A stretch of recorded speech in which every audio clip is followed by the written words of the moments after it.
One weekend in November, the Foofs came together. Journeys by car and by train, from 3 corners they came. They arrived at the chapel late into the eve. After a curry and a chatter, a good sleep they would need. They woke before dawn and prepped scrumptious lunches for their premiere trip as hairy adventurists.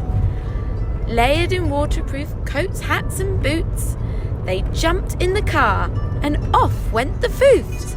"Take the Watkins path," the wise old man said. Thank goodness for him, they could have ended up dead. A gentle uphill stroll surrounded by beauty. They paused for a break, homemade balls and some coffee. A sudden change in terrain left the Foofs out of breath. With morale still running high, onwards they trekked. Despite the challenging feat that laid up ahead, they chit-chatted away and left nothing unsaid.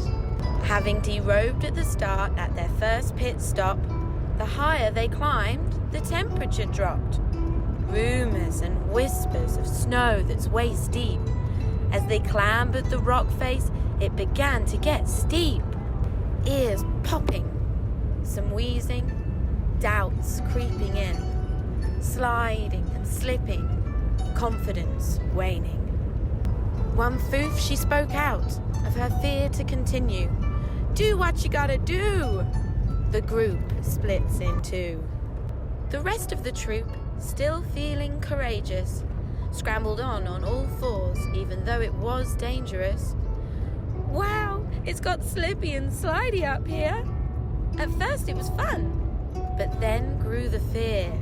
Mad from vertigo, one Foof shouted down, "I cannot go on! Let's turn around!"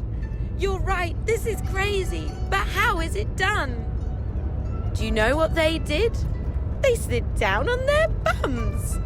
Although it was easier than clambering up, with wobbly knees, the descent was still tough. The 2 groups made it down, full of relief and exhaustion. In the warmth of the cafe, they made their reunion. Homewards they went, feeling proud of each other. That night they drank wine and ate a good supper. They partied and discoed late into the night. When tucked up in bed, they all felt just right. What fabulous Foofs! And this is just the beginning. Such a glorious bunch of strong, wonderful women.